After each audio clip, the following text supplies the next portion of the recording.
de tantos lugares, nos unimos hoy en torno a Eti y a Rilke, que bueno, es siempre un tema que también desde otras experiencias como la del semillero nos ha llamado muchísimo la atención en el recorrido del diario. Entonces, justamente de eso voy a hablarles en esta tarde.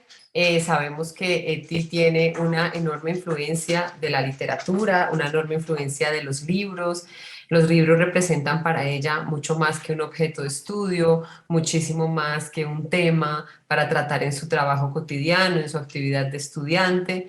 Eti constituye con sus obras y con los autores de las mismas una verdadera comunidad y quisiera llamar la atención a justamente a este concepto, ¿no? Que a veces lo pasamos de largo y pensamos que es una palabra más que se usa entre otras, pero Eti, que es una estudiosa de la gramática de las lenguas, de los idiomas, de las letras, casi nunca usa, o casi nunca diría yo, o nunca usa palabras al azar.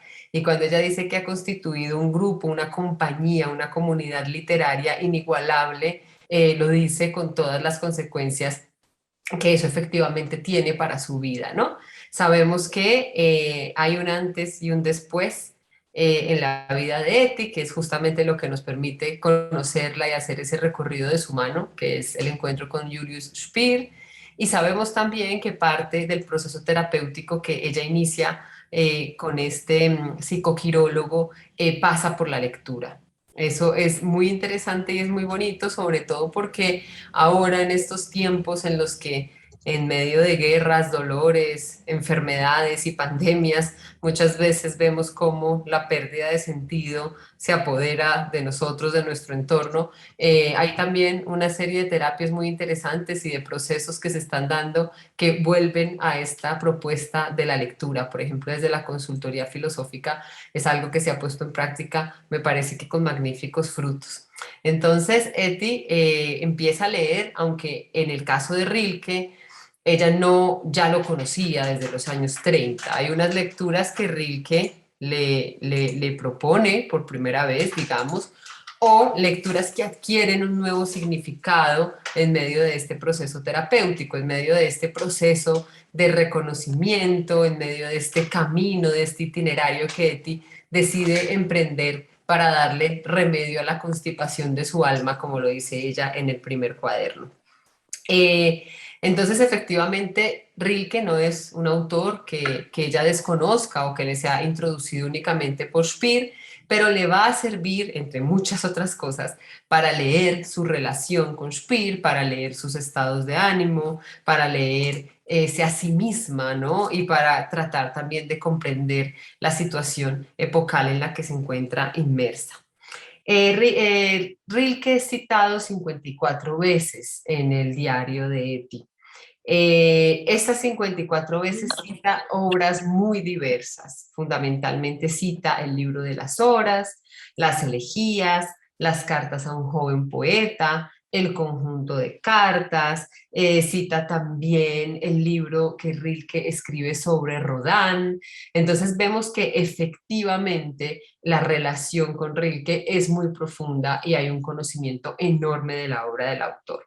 En las jornadas de formación que se tuvieron en enero, yo también tuve la oportunidad de ser invitada y en esa ocasión hablé de San Agustín, que es otro autor muy importante para la vida de Eti. Pero, por ejemplo, de Agustín, Eti conoce solamente las confesiones. Y si bien es cierto que tienen un impacto enorme en su vida, vemos que definitivamente es una relación distinta. La relación con Rilke, me atrevería yo a decir, es de las más profundas y de las más complejas relaciones que Eti nos muestra en su diario y en sus cartas.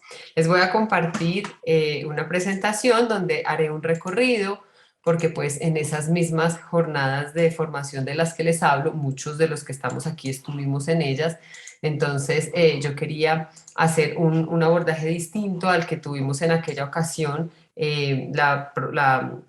Esa vez tuvimos la fortuna de tener la presentación de Ana Martín, que pues es experta justamente en este tema. Yo en cambio me ocupé de Agustín, que pues es una relación que he rastreado un poco más. Sin embargo, mis intereses, como decía Rosana, justamente desde la época en que hice mi maestría de mi tesis de maestría sobre Rilke, sobre Etty Hillesum, fue rastrear un poco esa influencia de la literatura. Me centré en Agustín, pero bueno, también tuve la oportunidad de fijarme en la influencia de Tolstoy, de Dostoyevsky, de Rilke, de la Sagrada Escritura. Un poco yo quería ahondar cómo era esa relación de Etty con el texto escrito, con la palabra escrita, también cómo esa relación se va transformando a lo largo del diálogo. Entonces, de su diálogo interior, pues, y del diálogo que ella establece con Dios en el diario. Entonces, esta vez quise proponer algo distinto, si bien considero y estoy muy de acuerdo con la propuesta de Ana, de que hay 4 temas fundamentales en torno a los cuales podemos rastrear la influencia de Rilke en Etty, que son la idea del espacio interior del mundo, la idea de Dios o la concepción de Dios, la concepción del amor y la cuestión de la paciencia. Voy a hacer un recorrido no temático, sino tratando de seguir momentos fundamentales en el diario. Entonces voy a empezar por la primera cita, que justamente se da en el cuaderno 1. En ese primer cuaderno, el 24 de marzo, encontramos la primera alusión de Rilke. En esta ocasión, el poeta le permite a Etty describir un sentimiento que la acompaña de manera recurrente en la primera parte de este proceso. Aquí la llama ambivalencia. Cuando tengo esas comillas son palabras textuales de Etty del 24 de marzo. Ya dice: Rilke me ha permitido pensar mejor esa ambivalencia dentro de mí. El poema de Rilke, que le permite ahondar en su corazón inquieto, estaba copiado en un papel y se adjunta al diario con un clip. Etty está hablando en todo ese primer cuaderno de la famosa constipación espiritual, de esa inquietud de su corazón, ¿no? Es lo primero que nos da en el diario. Una búsqueda, una necesidad de un caminar hacia adentro, pero todas las dificultades que se encuentran en emprender ese camino.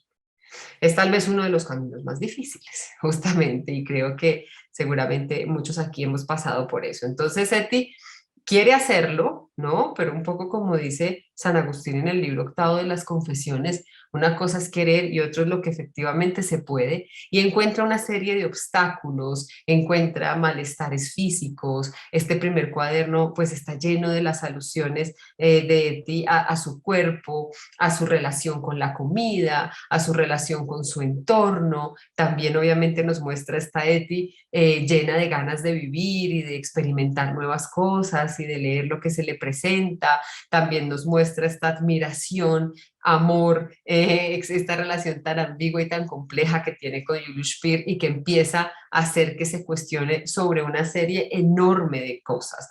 De esa relación Eti, van a salir las reflexiones de Eti sobre el amor, sobre la condición femenina, sobre el papel de las mujeres en la sociedad, sobre qué significa realmente amar. Entonces vemos que más allá de ser para ella un proceso o de ser o de significar también una relación amorosa y erótica, la relación con Speer despierta un montón de cuestionamientos que van sin duda alguna a marcar su camino.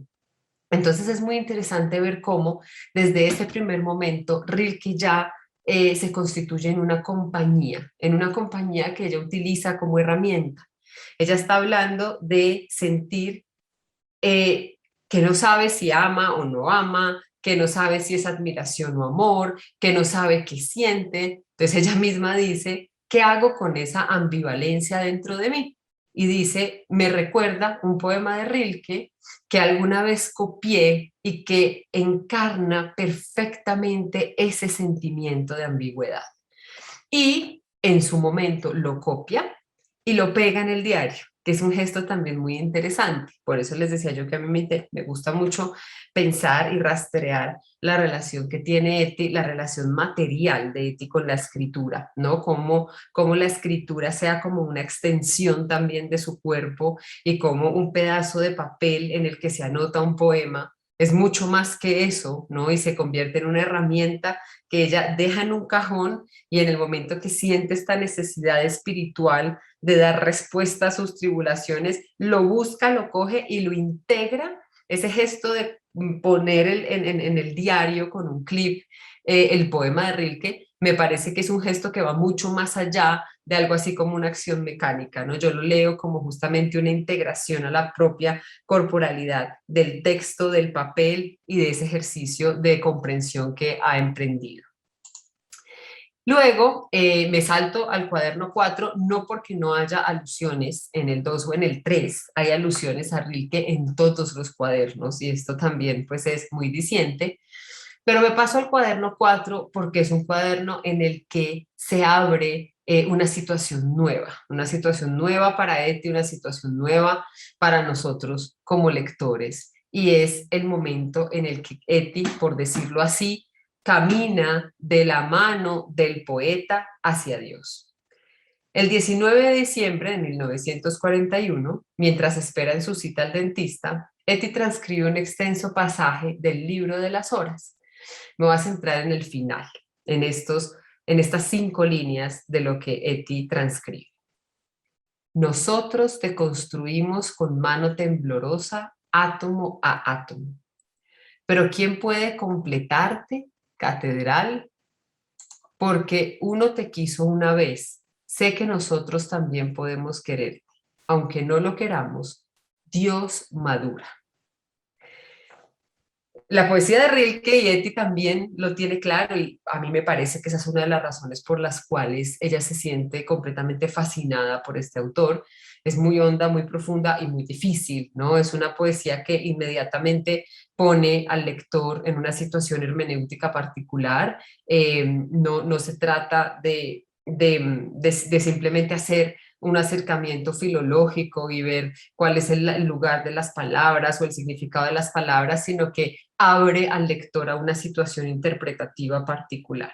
Entonces, inmediatamente nuestras preguntas van en un doble sentido, no solo tratar de comprender lo que Rilke quiere decir, sino sobre todo, en nuestro caso, mirar cómo Eti asume esas palabras, qué significan para ella esas palabras en ese momento y de nuevo cómo las integra a su proceso, a su propio proceso de introspección, de conocimiento de sí, que es ese que ella ha decidido emprender.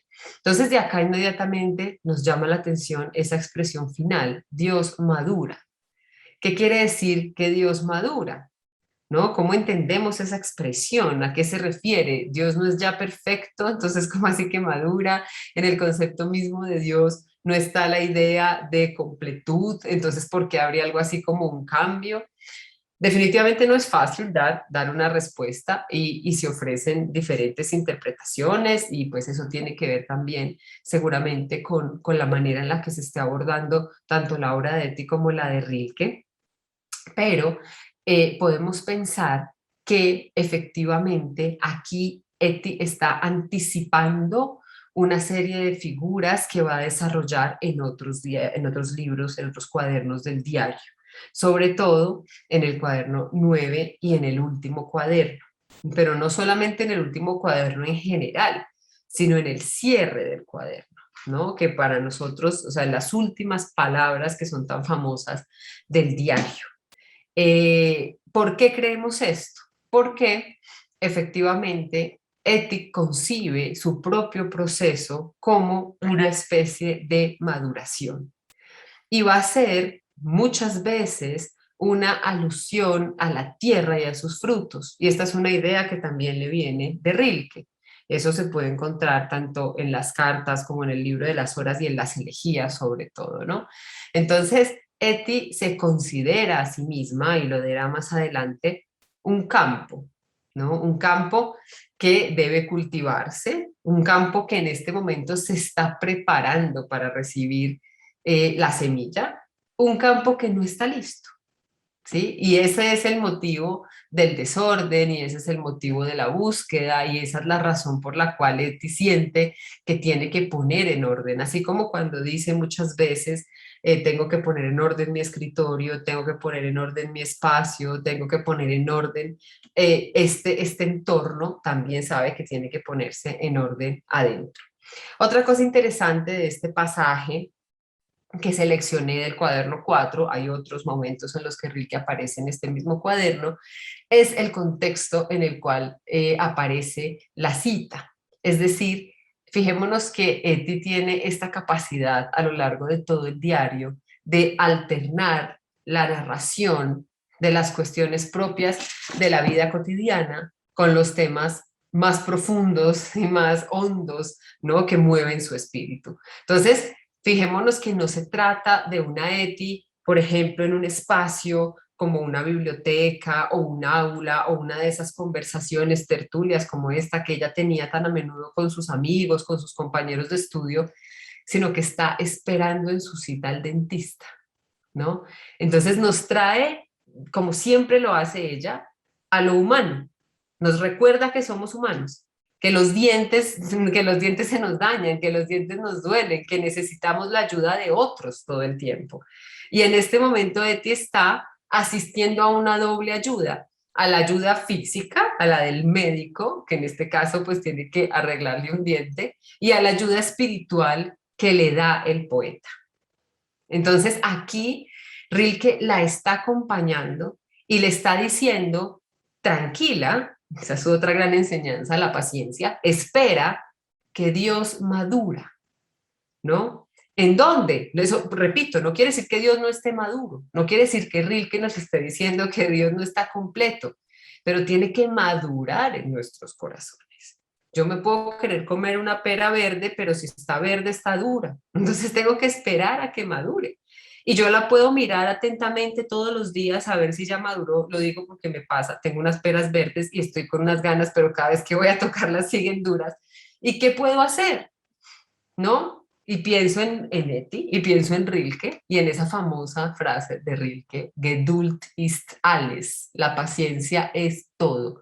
Entonces, la espera en el dentista, ¿cuántas veces no hay que esperar antes de entrar? La espera de la maduración de Dios, parecen cosas completamente opuestas, pero lo que ahí se está jugando es la actitud propia de lo humano, en la que la paciencia, ¿no? Que a muchos nos cuesta tanto, es un don definitivamente único y muy importante. Y es uno de los grandes aprendizajes de Eti. Entonces, ese madurar va de la mano de un crecimiento y cobra sentido para nosotros esa frase, esa cita un poco extraña, un poco con un carácter un poco, por decirlo así, oracular, ¿no? Como que a veces sentimos que Eti tiene esta costumbre propia de la antigüedad, de ir a buscar un libro a ver qué le dice y anotarlo a ver si se puede aplicar a su vida. Eso era algo muy común que se hacía y pues de hecho es tan famoso que es lo que hace Agustín en el libro Octavo de las Confesiones, cuando dice que una voz le dice, tole leye, y él abre el códice que tenía a la mano, que era nada más ni nada menos que la carta a los romanos de San Pablo, y lee Romanos 13, donde encuentra la respuesta que necesitaba para su vida. Entonces, a veces en la estructura narrativa del diario, cuando estamos leyendo, nos aparecen estas citas y puede que como lector nos desacomoden un poco, ¿no? Que digamos, pero ¿qué significa eso que Eti hizo ahí? Entonces también quise por eso proponer este ejercicio de tratar de encontrar un hilo conductor entre las intervenciones o entre las alusiones o las citas directas a Rilke y todo el diario. Entonces, ese tema del cuaderno cuarto se conecta con esta cita maravillosa con la que justamente se inicia el cuaderno quinto. El cuaderno quinto comienza diciendo justamente así: todo consiste en gestar y después dar a luz. Dejar que cada embrión de un sentimiento llegue a la plenitud por sí mismo, en la oscuridad, en lo inexpresable y lo inconsciente, perdón, fuera del alcance del propio entendimiento, y esperar con profunda humildad y paciencia la hora en la que se alumbre una nueva claridad. En esto consiste vivir el arte, tanto para quienes aspiran a comprenderlo como para quienes lo crean.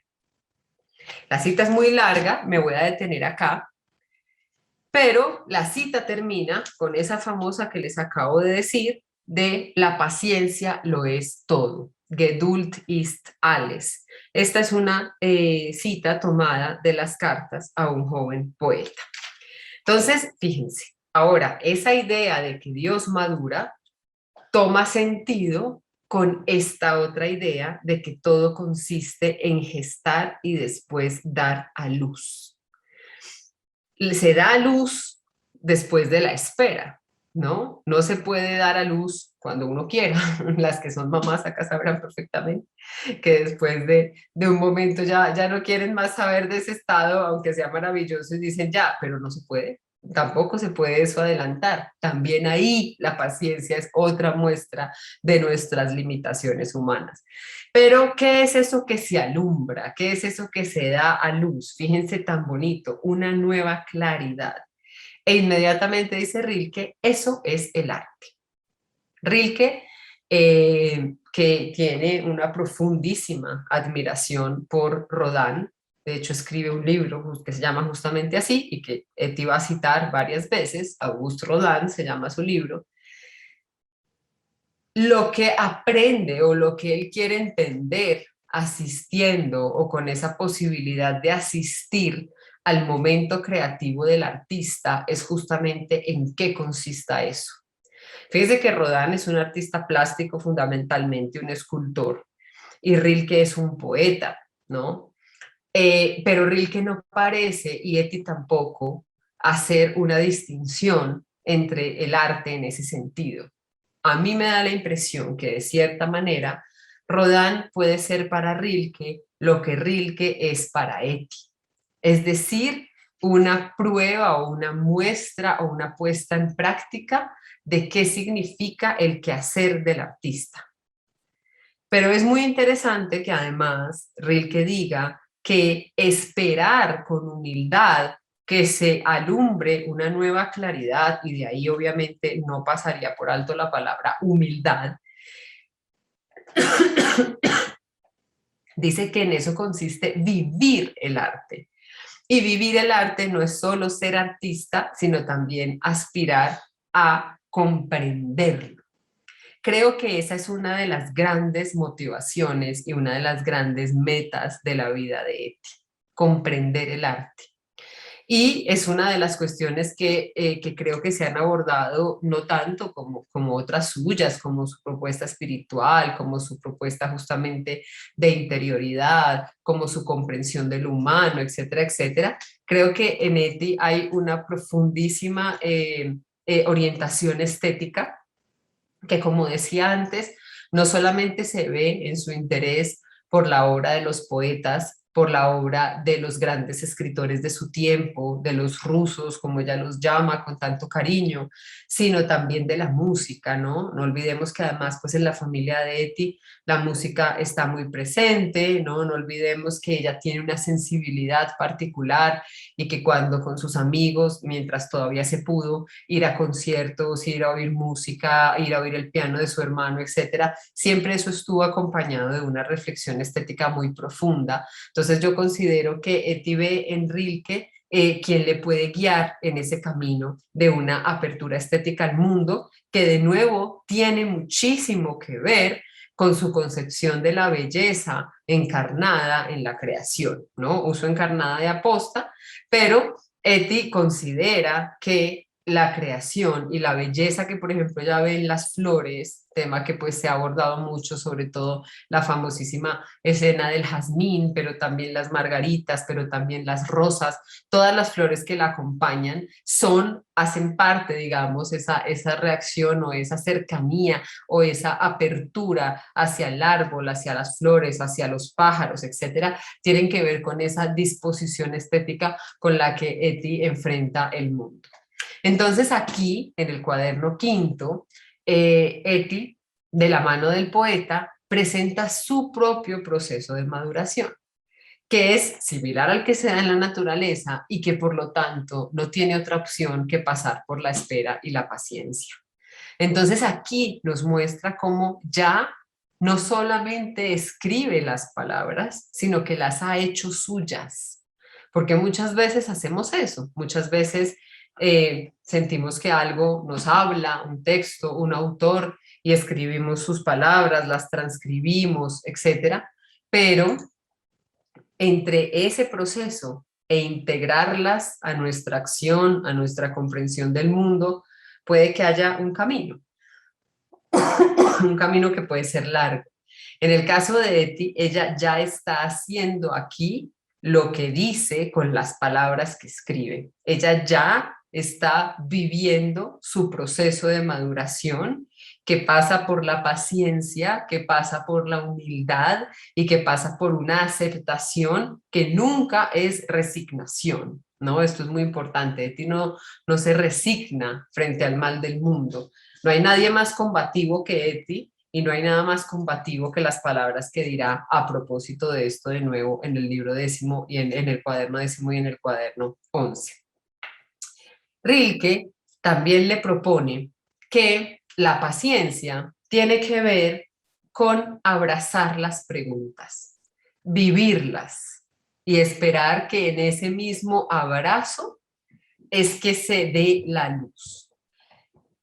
Esa es la actitud y en eso Rilke, pues seguramente está representando un principio filosófico de la antigüedad por excelencia y bueno, también hermenéutico de la filosofía contemporánea, que es el de recorrer la pregunta.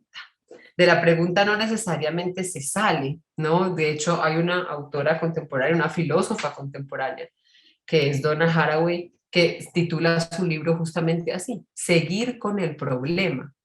¿Quién dijo que los filósofos queríamos salir de los problemas? Lo que queremos es seguir en el problema, igual que Rilke, igual que Eti, porque es en el problema y recorriendo la pregunta y abrazando la pregunta y viviendo la pregunta en el que se van revelando las respuestas. Esta es la gran diferencia, ¿no? Aunque yo considero que todas las disciplinas tienen que hablar y dialogar entre sí, pero esta es la gran diferencia entre las ciencias exactas, ¿no? Y cualquier aproximación que nosotros podamos tener a la vida o a la comprensión del sentido, lo que sea, desde la literatura, desde la filosofía, desde la teología, etcétera. No tenemos respuestas exactas, no se trata de un cálculo matemático, no se trata de un experimento con cantidades perfectas que sabemos cómo reaccionan, porque en el recorrido es donde se gesta lo humano, ¿no? Lo propiamente humano, en entender y en abrazar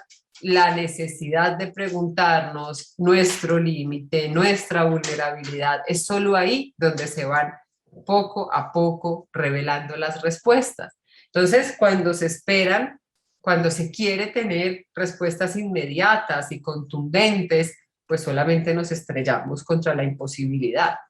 Y eso es lo que Eti aprende. Esa es una de las ganancias fundamentales, ¿no? Fíjense que aquí estamos en la mitad prácticamente del diario.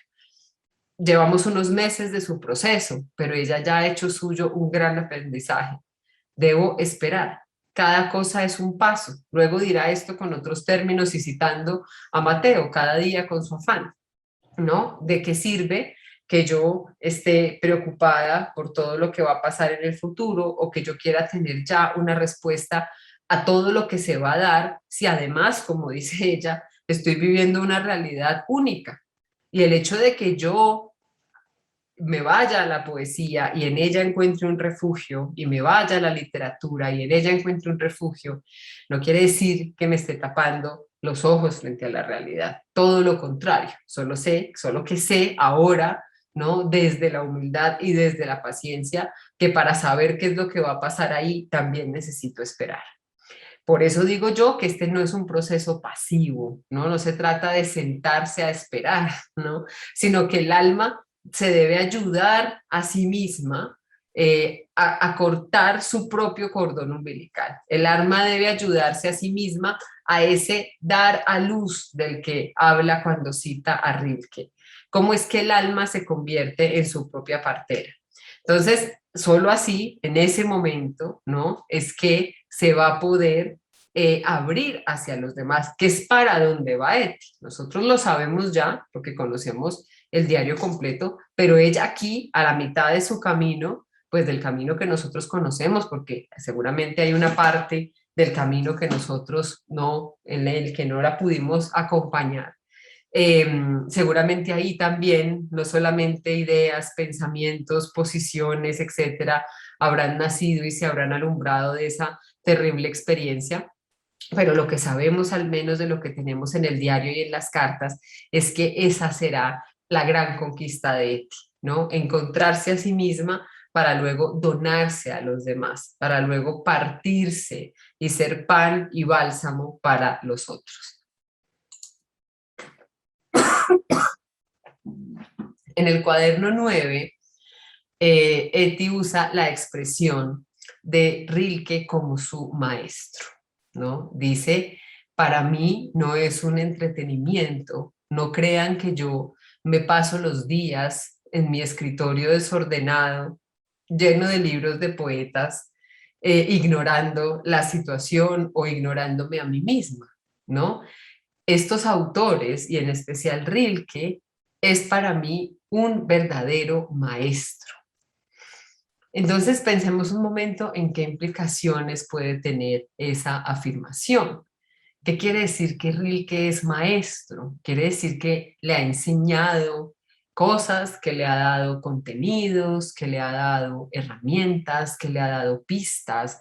Quiere decir que se ha identificado con él y en verdad es un poco todo eso, ¿no? Sin duda, Rilke y Etty comparten algo muy importante y es su amor por las letras, su amor por la escritura, su amor por la poesía, su amor por el arte, como ya lo dije, pero en el sentido existencial comparten estar atravesando por una situación parecida, solo que la reacción se podría pensar que de ambos es distinta. La mayoría de los autores y de los críticos de Rilke coincide en afirmar que en la Primera Guerra Mundial es una ruptura en la vida del autor, pero sobre todo en su propuesta poética, en su apuesta poética, ¿no? Que Rilke es uno antes y después de la guerra y que lo que escribe después de la guerra, pues no se compara, digamos, con sus obras más juveniles, con este Rilke lleno de vida, que va con su pareja, que además es una mujer pues muy famosa en la época, con la que todos los filósofos y pensadores famosos tienen que ver, que es Lu Andrea Salomé. Además de eso, pues tiene esa experiencia impresionante con Rodin, que por lo que sabemos no solamente pues es un gran escultor, sino que además como artista y como presencia y como símbolo de una época. Entonces el Rilke de después de la guerra además se ve afectado por una enfermedad muy larga y termina sus días en dolor y en soledad, digámoslo, ¿no?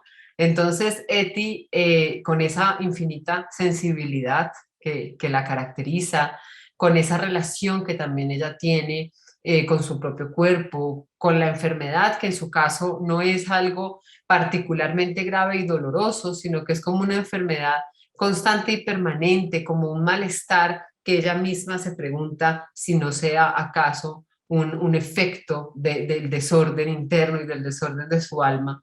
Entonces son muchas las cosas que los unen. También seguramente Rilke le ofrece a Eti una indicación de cómo recorrer ese camino hacia Dios, ¿no? Sin duda alguna, la escritura también lo hace, sin duda alguna, Speer también lo hace. A partir de junio del 42, que es cuando Eti lee a San Agustín y las confesiones, ahí también tendremos ese efecto, pero Enrique Eti entiende una manera amplia de religiosidad que es la suya propia, ¿no? Recordemos que si bien es cierto que a partir más o menos del cuaderno 7, del cuaderno 8, encontramos un lenguaje religioso que para nosotros es sumamente cercano al cristianismo, además de encontrar las citas de la Biblia, además de encontrar las citas de Pablo y de Mateo. Recordemos que Eti no es que tenga un proceso de adhesión a la religión católica o que tenga un proceso de redescubrimiento, de redimensionamiento de su judaísmo, sino que es una religión profunda, es una religión muy amplia, digamos siendo un poquito simplistas, recorriendo pues a la más común de las etimologías del religo, que ya pues yo sé que supuestamente no viene de ahí, sino también de releer. En cualquiera de los dos casos la etimología nos sirve. Si es religare, es mantener unido, y si es de relegere, que es volver a leer, en cualquiera de los dos casos, ahí se juega ese espíritu religioso de Eti, ¿no? En volver a leer, fíjense, no solamente los textos que nosotros consideramos, por decirlo así, canónicamente sagrado, sino en leerse a sí misma y en leer también estos textos que para ella son un lugar de encuentro, un refugio y un espacio de comunión. Entonces, eso también es lo que Rilke le enseña como maestro. En sus textos ella ve este recorrido por las palabras, que es mucho más que un poner unos versos o que en organizar unos textos dirigidos a alguien, sino que ella percibe la fuerza performática de las palabras de Rilke y en ese sentido es que también es su maestro. El 19 de junio, por ejemplo, ella transcribe un extenso fragmento de las cartas a un joven poeta a propósito de la ironía. Entonces, para los que tenemos cierta familiaridad con la filosofía, la palabra ironía inmediatamente nos conecta con Sócrates, ¿no? Y sabemos que el inicio del diálogo socrático es justamente la ironía, pero la ironía no como algo negativo o no necesariamente como una invalidación de la postura del interlocutor, sino todo lo contrario. Y Eti trae este pasaje, ¿no? En el que el poeta pues le da esta serie de consejos. Las cartas a un joven poeta tienen como ese carácter de ser una exhortación, un consejo, etcétera. Y dice lo siguiente: la ironía, no se deje dominar por ella, especialmente en sus momentos menos fecundos. Cuando se sienta creativo, trate de manejarla como si se tratara de un medio más para atrapar la vida. Busque la profundidad de las cosas, donde nunca desciende la ironía. Entonces, es muy interesante, no solo lo que dice Rilke, que pues tendríamos que ir con mucho más calma a examinar el contexto de toda la afirmación, pero desde la perspectiva que elegimos hoy para abordar lo que es qué hace Eti con esas palabras, qué hace Eti con esas frases, con esos gestos rilkeanos que ella decide hacer propios en su proceso narrativo. Pensamos, por ejemplo, en que de nuevo aparecen esas cuestiones que para ella han sido fundamentales en el proceso: la creatividad y la cuestión de entender la profundidad de las cosas y atrapar la vida, entendiendo por eso darle sentido. Entonces, fíjense que Eti va a enfrentarse muchas veces en su relación con la escritura con momentos poco fecundos, pero también nos comparte cómo en su producción, en su trabajo, tiene momentos poco fecundos. Y nos vienen a la mente, ¿no? Esas palabras que ella ya ha citado en cuadernos anteriores acerca, de nuevo, de la paciencia y de la profundidad. Entonces, podríamos pensar que la ironía, como la entiende Rilke, se opone a la paciencia y que la paciencia, en cambio, es ese lugar donde sí se da la profundidad de las cosas, ¿no? Porque fíjense que lo que llega rápido, lo que es, lo que pasa rápido, como un poco en nuestro mundo de hoy, justamente donde todo es inmediato, pues no se mueve en el plano de la paciencia, sino de la superficialidad, ¿no? Entonces podríamos pensar que estos dos conceptos están operando de alguna manera en Eti y que esa es la razón de que los ponga de cierta manera como opuestos, aunque no estén en el mismo cuaderno, y ella esté hablando de cosas distintas, pero siempre haciendo alusión a su proceso, a su momento de crecimiento, a la espera del alumbramiento de esa claridad que ella está buscando.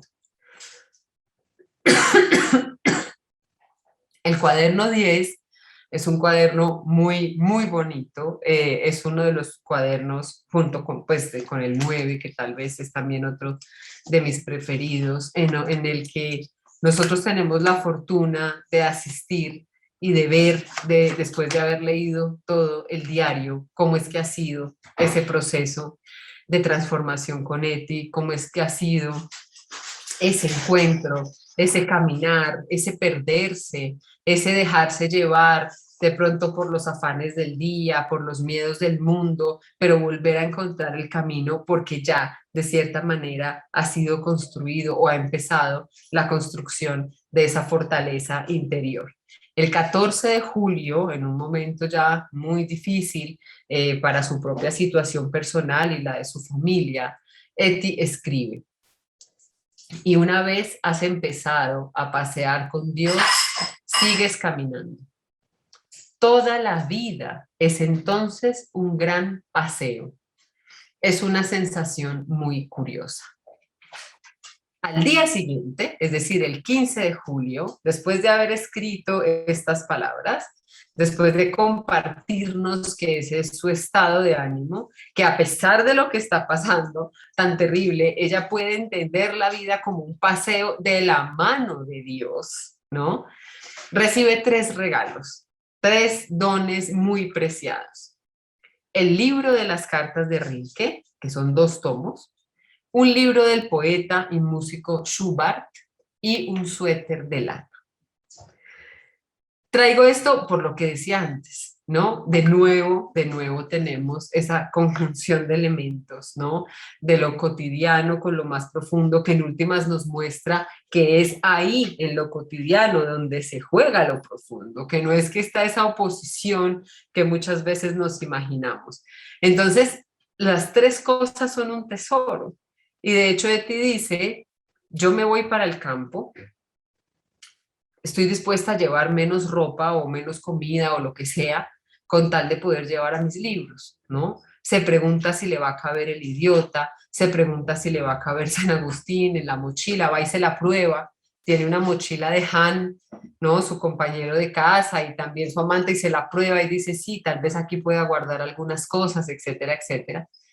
Pero lo importante de este gesto, ¿no? Es que todo lo que ella necesita para ir al campo de Westerbork son sus libros para el alma y un saco para el cuerpo.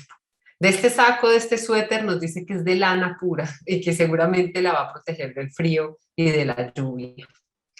Entonces, sin duda alguna, cuando leemos esto, cuando y cuando vemos esta profundidad, ¿no? ¿Qué símbolos pueden ser para nosotros? Vemos que Rilke, que ha sido el compañero permanente de este camino, pues ha sido absolutamente fundamental en este proceso de construcción y de redescubrimiento interior. Así que podemos decir nosotros también, después de haber podido asistir a todo ese recorrido, que esa muchacha que no sabía arrodillarse, que esa joven que no sabía orar, de que esa joven que necesita poner sus rodillas y su piel en contacto con un tapete áspero de coco, en este momento ya se puede entregar a Dios y orar de la mano del poeta. ¿Y cuál es la que yo considero que es una oración? Esta frase de Rilke. Así todo llega y llega, y basta con estar con todo el corazón. Llegamos entonces al último cuaderno,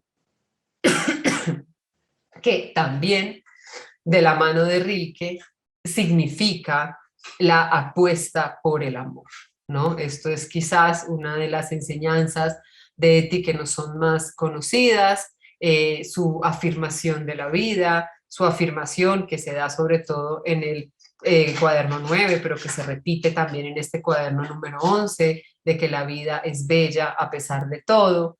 Esa afirmación está profundamente anclada en esa concepción del mundo que ha ido elaborando de la mano de, como ya dije antes, su maravillosa compañía literaria.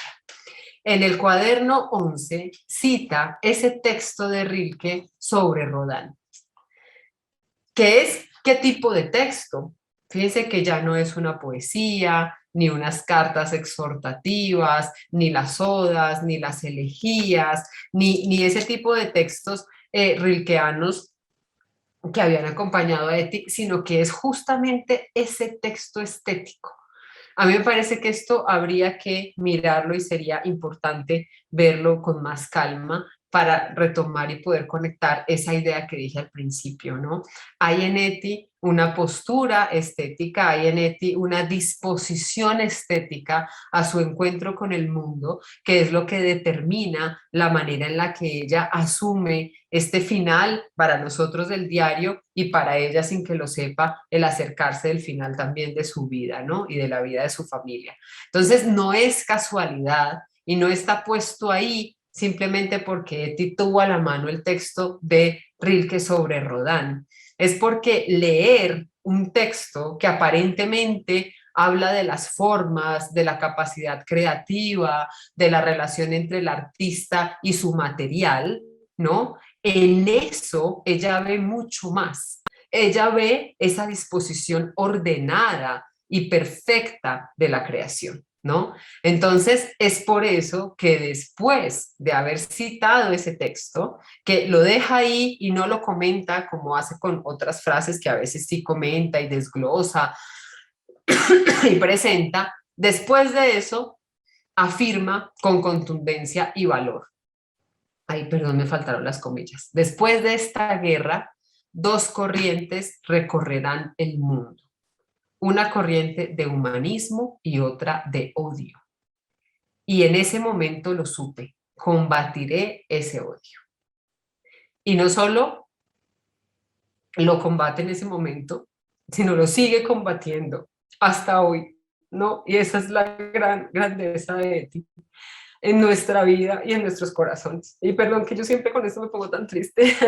Muchas gracias.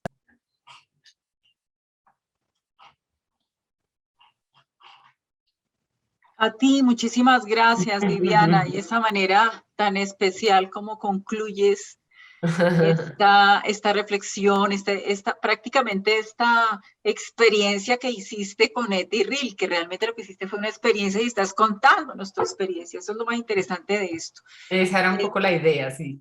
Exactamente, no, y es que Eti no nos da para otra cosa. Eti nos da solamente la posibilidad de que si nos conectamos con ella, afectemos, si se quiere, la vida y padezcamos con ella, porque esa es la única forma de vivirla intensamente, ¿no? Es como lo que hay de fondo. No es posible leer a Eti y salir tranquilos o frescos, como si nada hubiera pasado. Realmente afecta, realmente nos involucra, realmente es provocadora, nos invita o te genera inmediatamente la sensación de que quieres huir en caso de que no quieras por X o Y implicarte, ¿no? Eso nos implica total y absolutamente. Muchísimas gracias, Viviana. Vamos a abrir un espaciecito para conversar en este momento. No sé si quieras quitar un poquito la presentación, con eso podemos vernos y poder conversar. Con mucho gusto, si pueden levantar la manito o si alguno quiere abrir su micrófono para compartir un poquito, pues bienvenidos. O levanta la manito si se puede. Sería muy interesante poder escuchar un poquito esos ecos que vamos teniendo de, pues justamente, ¿no? De lo que acabamos de escuchar. Aquí hay gente que ha leído a Rilke dentro de las personas que están aquí presentes. Yo aquí, por ejemplo, veo a Andrés Díaz y yo sé que él ha leído muchísimo a Rilke, ¿no? No sé, Andrés, si quieras compartir un poquito sobre lo que acabas de escuchar, si puedes abrir tu micrófono, si nos estás escuchando. Sí, buenas tardes, Viviana, ¿cómo estás? ¿Cómo te va? Buenas tardes a todos, a Rosana. Felicitaciones, una excelente, muy didáctica presentación de la relación muy profunda de Eti con Rilke. De pronto, sí, me parece muy valioso lo que tú dices, que es algo en lo cual yo, digamos, enfatizo más por un hecho personal que otra circunstancia, y es ese carácter ese encuentro, digamos, con un Dios interior que realmente no es ese Dios personal que digamos, muchas veces nuestra época utiliza, ¿no? Que, digamos, cada cual tiene un Dios personal como esos lares o penates que había en la antigua Grecia, que cada uno tenía sus pequeños dioses en su casa. Sino es el encuentro con un Dios interior que viene de el encuentro del corazón con el afuera, ¿no? Con una comprensión del afuera, que yo creo que es algo que está muy presente en Rilke y que se evidencia sobre todo en el cambio que él tuvo de la percepción de la realidad en los apuntes de Mallory Bridge. Y tenemos que aprender a ver el mundo de otra manera. Y ese aprender a ver el mundo de otra manera no es un ejercicio, primero no es un ejercicio concluido, ni tampoco es un ejercicio fácil. Como tú señalabas, no es que yo digo, bueno, voy a ver a Dios y entonces a partir de ese momento ya lo veo, sino que es un trabajo permanente de búsqueda, de duda, pero que finalmente lleva a ese encuentro. No es un Dios interior como encuentro de una nueva forma de mirar el afuera y una nueva forma de mirar la interioridad. Me ha parecido muy hermoso lo que has referido en tu conferencia. Te felicito mucho, Viviana. Muchas gracias. Muchas gracias, Andrés, por tus palabras y por este comentario. Sí, efectivamente, ese es un punto muy interesante y muy bonito, ¿no? Esa idea del Dios interior como encuentro, que es justamente lo que nosotros vemos que se construye a lo largo de todo el diario. Viviana, tienes un montón de palabras bonitas en el chat. Voy a leerlas para que todos nos enteremos, ¿no? Aquí tenemos, dice Jaime, quedé comenzado pero grande, muy, bueno, ahí falta decir, ahorita acabarás de decir, Jaime, lo que estabas queriendo decir. Joana nos dice, gracias, muy profunda y motivadora tu experiencia. Cris, preciosa presentación, gracias. Nuyat Márquez, muy linda presentación. Mónica Benetti, muchas gracias Viviana por tu profunda presentación. Bárbara Bucket, gracias Viviana, lo más bello es la capacidad que sigue teniendo Eti de involucrarnos en las vivencias profundamente humanas. Muchísimas gracias. Norma Olaeta, muchas gracias Viviana. Tu compartir hondo experiencial claro y tu manera de hacerlo conectado con tu propia experiencia. Ligia Morales, gracias Viviana. Muy clara y concisa tu presentación. Excelente, felicitaciones. Me has ayudado a conocer a Rilke. No sé si Jaime quieras que tenías abierto tu micrófono. No, es que realmente esas son las dos palabras, grande y muy, en el sentido de que para enfatizar lo grande que fue, no digo muy grande, sino coloquialmente mucho más grande. Entonces, por eso puse grande muy. Ok, muy bien. Gracias, Jaime. Gracias, gracias. Mira, Viviana, a mí me llamó la atención. Hay una cosita, bueno, el tema de la paciencia, que creo que es una de las claves del proceso de Eti, y que justamente lo va a beber de Rilke, y que necesita nutrirlo, porque ella cuando comienza a escribir pareciera es una mujer impaciente. Ella quiere que todo se dé al momento, que los resultados sean ya, ¿no?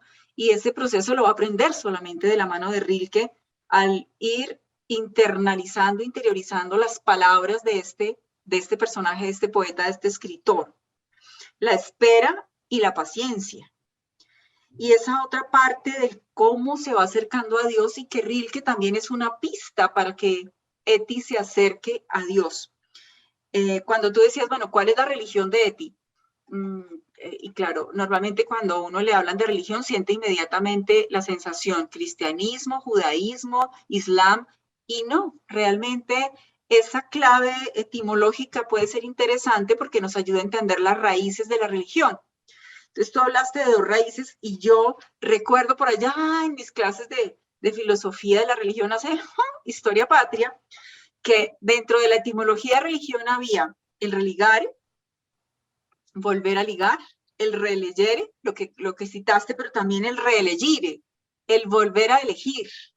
Y me parece muy pertinente para la experiencia de Eti, porque ella lo que hizo con su vida fue justamente volver a elegir, o sea, en ese proceso personal en que se vio acompañada por sus autores predilectos y por su querido Julius, ella logró reorientar su existencia para volver a elegir, pero ya con una conciencia, con una apropiación desde la total sencillez y despojo, que es otra de las características que yo creo que el poeta Rilke, y eso no lo hemos profundizado aquí, también es una manera de beber de todo eso. Entonces me llamó la atención esa partecita de lo que es la religión para Eti, ¿no?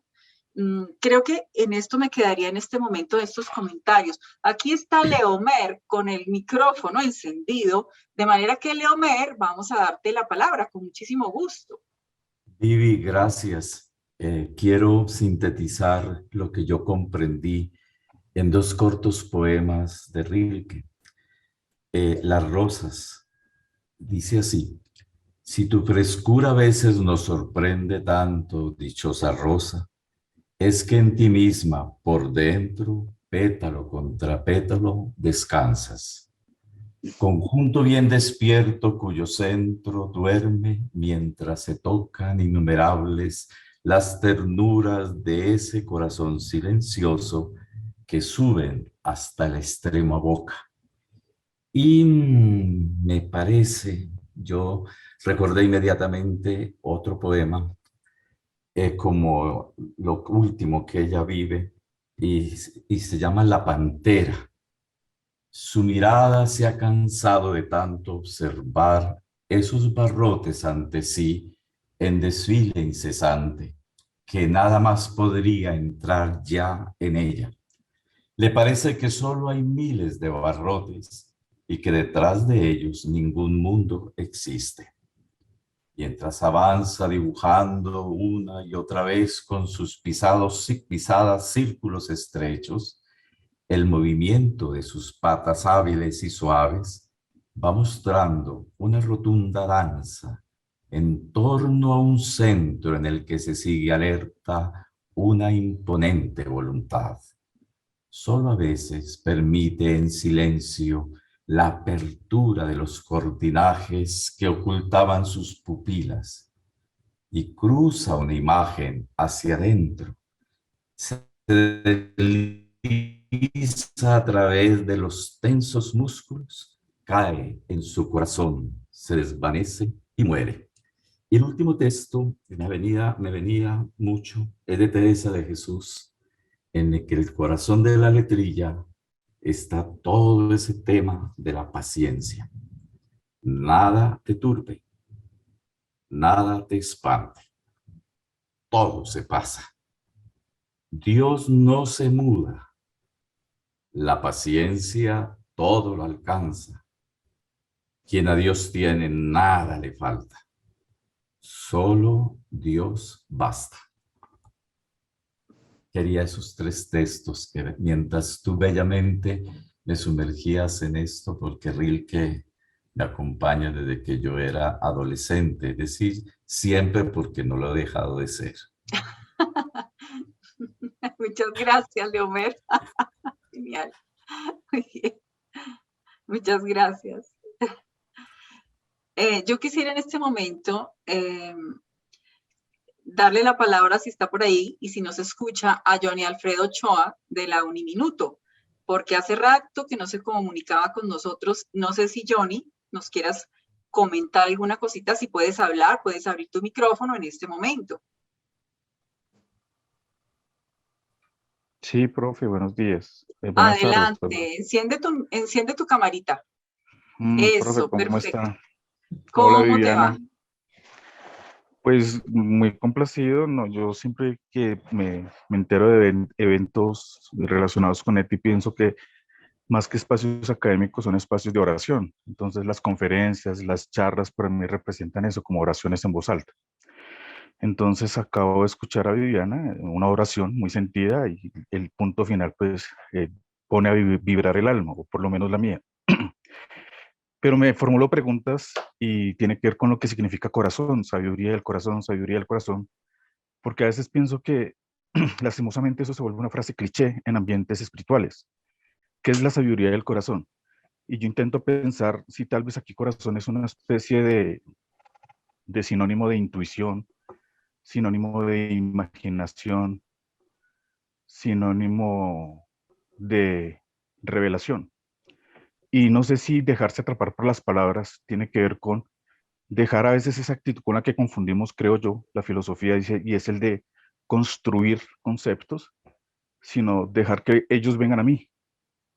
Y en Eti siempre veo que tal vez esa actitud poética, y es dejar que las palabras lleguen a mí, y ella logra palabrearlas, y al palabrearlas, las escribe. Eso me llama la atención. Si se pudiera tal vez eh, abordar la pregunta sería, no sé, Viviana, si encuentras alguna relación entre corazón, intuición, imaginación. ¿Sí? Esta es como una pregunta. Y lo otro para mí que me llama mucho la atención tiene que ver con dejar que Dios madure. Esto por un escritico pequeñito con el que alguna vez participé en el primer encuentro allí en Villa de Leyva, y tiene que ver con lo que representa el término Dios. Yo creo, o por lo menos a mí me pasa, que me siento cerquita de ti cuando al toparme con la palabrita Dios varias veces en su diario, desantropomorfizo esa palabra, la despatriarcalizo también. Y aquí me ayuda un poco Speer, y digamos que la relación que él tiene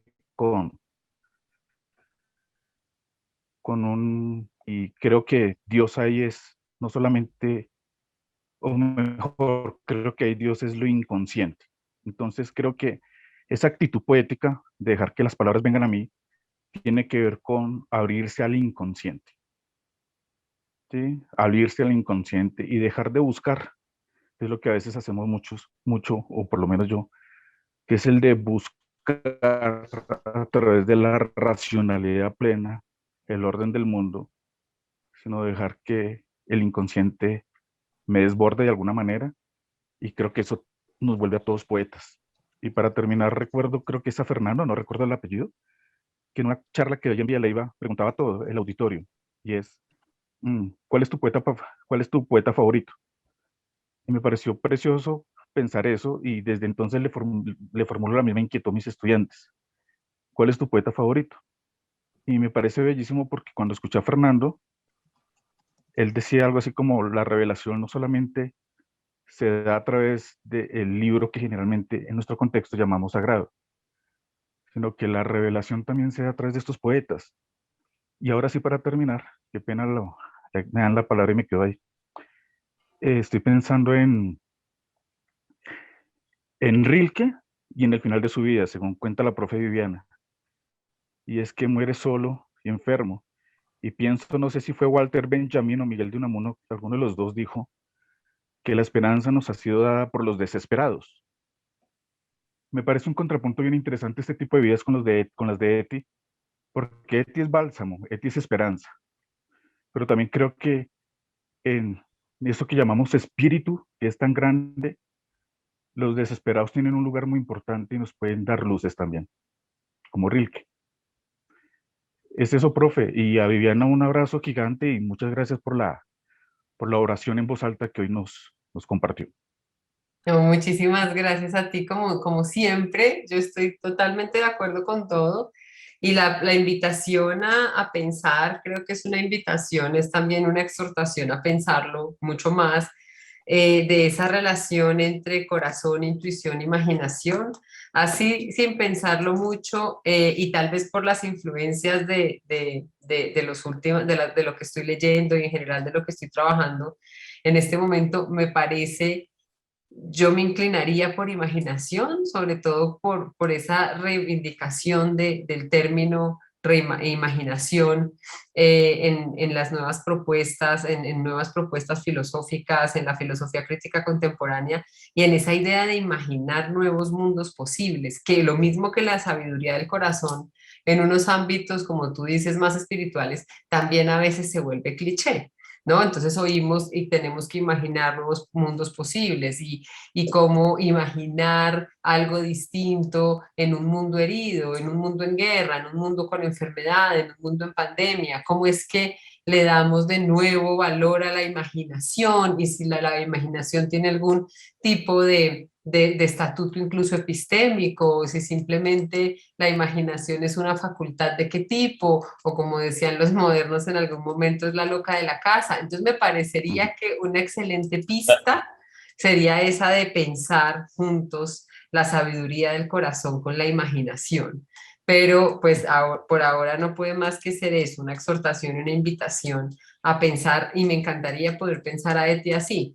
Justamente cuando hablamos en el pensamiento latinoamericano, etcétera, del hecho de pensar desde la herida colonial o del hecho de pensar y de sentir desde esta configuración nuestra que es tan particular, yo creo que ahí la palabra de Eti también es muy luminosa y es muy contundente porque fíjense que algo pues hemos notado siempre o que se nota inmediatamente en la lectura del diario es esa concepción de la interioridad misma como un campo que hay que recorrer, pero también del mundo como un gran campo lleno de influencias. Entonces ella es de madre rusa, pero es judía, pero está en Holanda y se enamora de este señor alemán.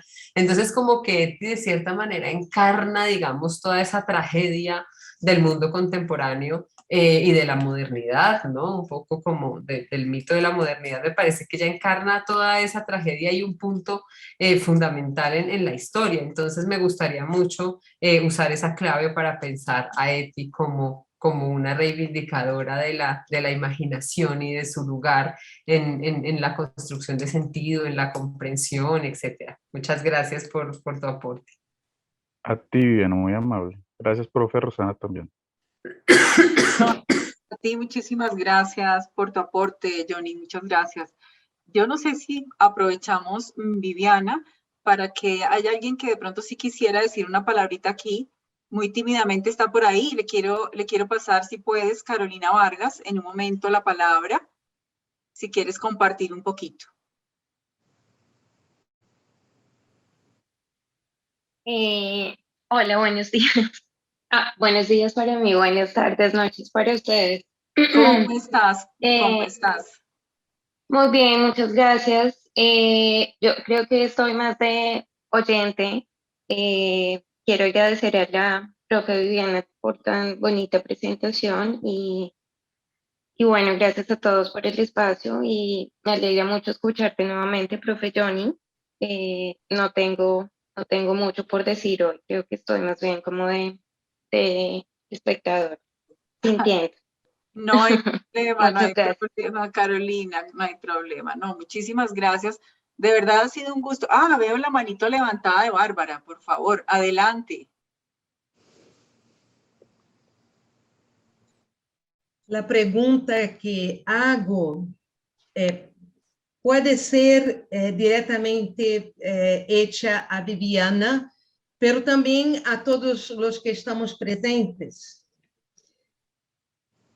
La paciencia, que es una virtud y que Ethel lo va percibiendo en su vida y conectándose con aquello que el poeta Rainer Maria Rilke le inspira, ¿no? Para que ella se va como que educando, ¿no?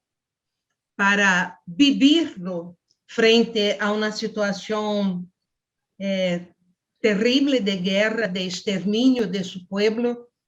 ¿Qué significa lo que estamos viviendo hoy en el mundo? Porque de alguna manera hay implicaciones políticas, culturales, el manejo incluso del poder económico con relación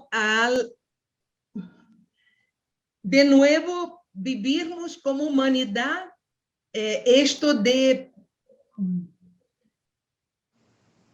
expulsar pueblos, el pueblo ucraniano por los rusos, la intervención de Estados Unidos, del mundo, la reflexión, el gobierno de Brasil que se omite.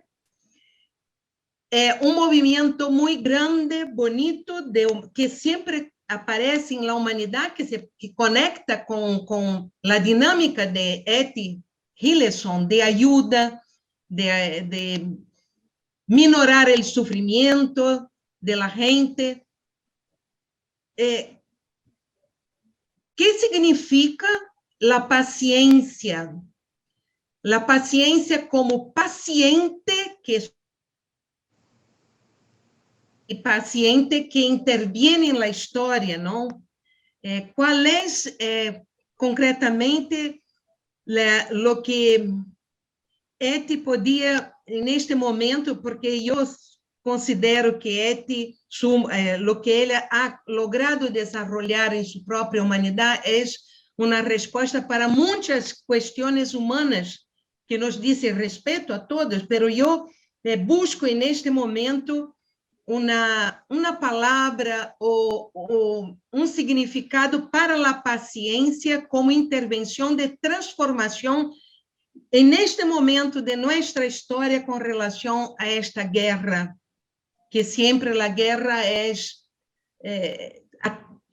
todos nosotros somos tocados, ¿no? por heridos, por la muerte, por el sufrimiento, el abandono, no tener un espacio, ¿no? de ubicarse en este mundo.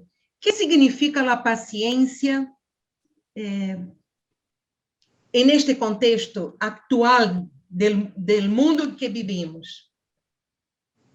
Es una pregunta que no es solo para Viviana, es para todos nosotros, ¿no? Es una inquietación de mi espíritu y de mi propia humanidad con relación a lo que estamos viviendo. Porque pensar Etty es profundamente consolador y nos hay como retroalimentación. Pero, ¿y ahora? ¿Qué decimos nosotros con relación a qué implicancia tiene nuestra propia humanidad con relación a lo que está pasando en este mundo? Polo a tierra. Muchísimas gracias, Bárbara, como siempre, por tus intervenciones tan iluminadoras. Es siempre un gusto oírte. Y yo pienso en algo en lo que he estado también pensando últimamente, y es en el tejido, ¿no? El tejido es una palabra que está muy presente, por ejemplo, en la teología feminista y en la teoría feminista y en el feminismo. Y de hecho la práctica del tejido, ¿no? Es una práctica que ancestralmente, digamos, en nuestros pueblos ha sido prueba de trabajo colaborativo, ha sido prueba de paciencia también, ¿no? Entonces, yo pienso, por ejemplo, en algo tan devastador como la guerra que caracteriza desafortunadamente nuestro presente, que es, por ejemplo, la gran tragedia del abracaro que está allá en Australia, de la barrera coralina, tanto del Pacífico como de América, o lo que pasa en Brasil con el Amazonas, o bueno, toda este despojo, también destierro que hemos sufrido, esas otras guerras más pequeñas que la terrible que estamos también enfrentando ahora. Y pienso en una experiencia que proponen dos mujeres, que es impresionante porque logró unir en una red, ¿no? En un tejido, a más de 7.000 mujeres de todos los continentes, ¿no? Que hicieron pequeños modelos de corales en crochet, ¿no? ¿Y a qué viene eso? A la fuerza, por ejemplo, a la fuerza de la unión, a la fuerza de la paciencia. En la paciencia, ¿qué significa? Por eso yo soy tan mala, porque yo soy una pésima paciente y tengo tanto que aprender de tantas personas, entre ellos de Etty. Por eso no sé tejer, porque no tengo paciencia para tejer. Pero pienso en la paciencia que se requiere para hacer cada uno de esos modelos, luego en esperar que llegaran a un lugar hasta que el proyecto, que es un proyecto muy bonito, hiciera una enorme exposición. Fruto de eso hay un libro, hay unos videos, hay etcétera, etcétera. Y al final decimos, bueno, pero esto cambia algo, ¿no? Resuelve en alguna manera ya sea el problema de la situación particular de mujeres que han sido víctimas de violencia, o la situación que se está queriendo denunciar, que es la de la muerte, ¿no? De este ecosistema maravilloso que es el coral, o si lo hiciéramos en el caso de la guerra. Aquí tenemos en Colombia, por ejemplo, como muchas apuestas artísticas, ¿no? En el proceso de la reconciliación y del perdón, en el marco del proceso de paz. Y ahí también hubo un proyecto muy bonito de un gran lienzo que tejieron muchas mujeres entre todas en un trabajo de días, de cada pedacito de tela. Al final esa tela se puso para cubrir un edificio, y ahí también nos volvemos a preguntar, y bueno, ¿y esto realmente implicó una transformación en la vida de esas mujeres? ¿Esto realmente puede significar un cambio de rumbo, un futuro distinto, un futuro en el que podamos decir, no, toda esa esperanza que nos da Eti, que nos dio Eti en su momento, que nos da cuando la leemos, ¿a dónde nos lleva? Sí, para donde nos volteemos, seguimos viendo dolor y seguimos viendo sufrimiento.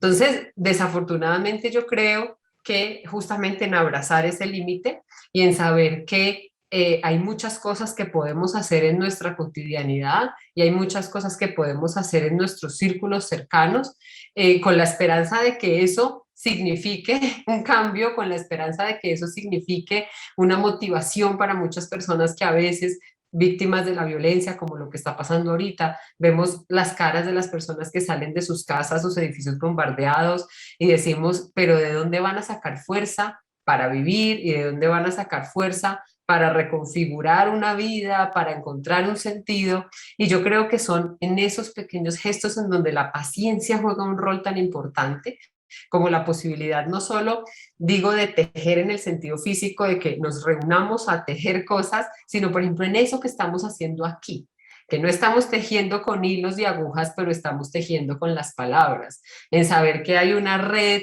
¿no? Que por ejemplo, que es lo que hace la fundación, o lo que hacen tantas fundaciones en el mundo, una red de solidaridad, una red de apoyo, una red en la que la consigna fundamental es mirar a los ojos al otro que sufre, que desafortunadamente son tantos y en tantos lugares, pero creo que es lo único que nos queda y que es lo único que está en nuestras manos, y un poco siguiendo esa propuesta de Eti, ¿no? Ayudar a Dios, ¿no? Porque definitivamente es la única opción que nos queda en esta situación tan terrible que seguimos viviendo desafortunadamente. Efectivamente, Viviana, así es. Y muchísimas gracias.